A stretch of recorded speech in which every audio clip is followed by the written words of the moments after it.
Всем привет, дорогие друзья! Сегодня готовлю большие сочные котлеты в духовке.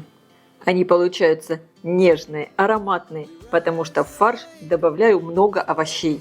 Запекаются они в духовке до румяной корочки. Овощи делают их сочными, насыщенными по вкусу, поэтому блюдо получается полноценным само по себе. Лучшее дополнение к этим котлетам – маринованный лук. Обязательно приготовьте. Рецепт очень простой, готовится из самых доступных ингредиентов, а получается невероятно вкусно. Для рецепта мне понадобится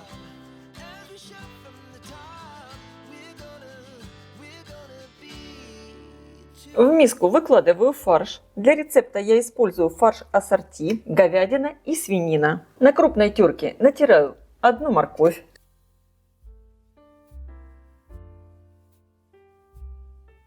Добавляю к мясу. Натираю один крупный картофель, вес примерно 200 граммов. Картофель слегка отжимаю.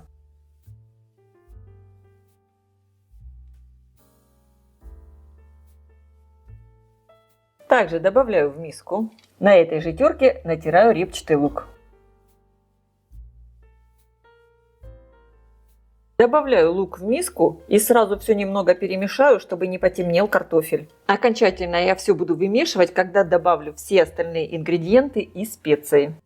Небольшими кусочками порежу 2 болгарских перца, красный и оранжевый. Убираем семена и перегородки.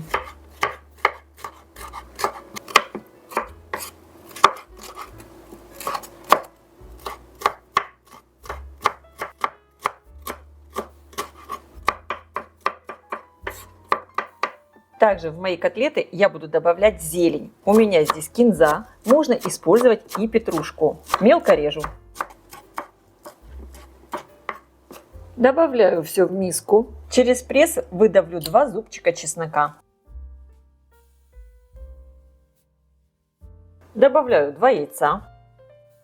По вкусу добавляю соль и другие специи. Черный перец, чайную ложку сушеного чеснока, чайную ложку кумина, чайную ложку паприки и чайную ложку кориандра. И вот теперь очень хорошо все вымешиваю до однородности. Эти котлеты, благодаря большому количеству овощей, получаются невероятно сочные и ароматные. И с ними даже не нужен никакой гарнир. Получился вот такой очень вкусный и ароматный фарш. И теперь из него можно формовать котлеты. Я не оставляю этот фарш постоять, так как здесь много овощей и чтобы они не пустили лишний сок. Котлеты я буду запекать в духовке. Противень выстелила пергаментной бумагой. Сами котлеты я буду делать крупными, прямо вот такими большими, чтобы одной котлетой можно было так наесться хорошо. Весом примерно по 210 граммов. Всего получится 8 котлет. Вот таким образом фарш подбиваю в руках, формую котлету, выкладываю ее на противень. Таким образом формую все котлеты. Рекомендую фарш вот таким образом немного подбивать, чтобы котлета хорошо держала форму. Кстати, друзья, на моем канале вы найдете много рецептов котлет. Мясных, рыбных и овощных. Простые, сочные и проверенные. Обязательно загляните. Ссылки я оставлю под видео в описании.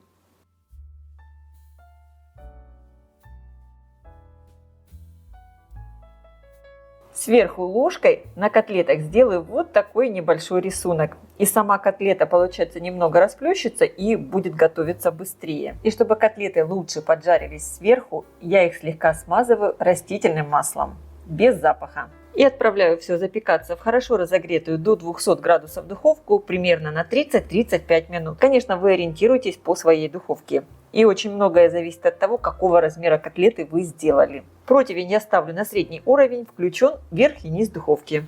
Приготовлю маринованный лук. Он как нельзя лучше подходит к этим котлетам. Я буду мариновать красный лук, можно использовать и белый. Его надо порезать тонкими полукольцами. Я это делаю на терке мандолине, можно, конечно, порезать и ножом. Перекладываю лук в миску. Также в лук я буду добавлять зелень. У меня кинза, можно использовать и петрушку. Мелко режу. Теперь я добавляю сахар. У меня здесь столовая ложка сахара. Вливаю лимонный сок, примерно 1,5 столовые ложки. И добавляю немного соли. Хорошо перемешиваю. Оставляю лук промариноваться минут на 5. И можно сразу его подавать к столу. Он получается необычайно вкусный. Очень ароматный. Конечно, часто лук еще маринуют в уксусе, но я больше люблю именно вот такой вариант с лимонным соком. Котлеты я достала из духовки. Вы только посмотрите, какие они получились шикарные. Сверху хорошо подрумянились. И они, конечно, очень сочные и вкусные. Сразу горячими подаем к столу.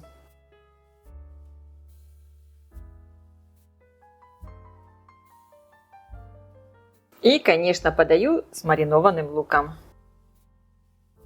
Эти котлеты просто невероятные. Такие сочные, ароматные, вкусные. Обязательно их приготовьте. Я желаю всем приятного просмотра и приятного аппетита. Если видео вам понравилось, поставьте лайк, напишите комментарий и подпишитесь на мой канал, чтобы не пропустить новые интересные рецепты. Всем пока!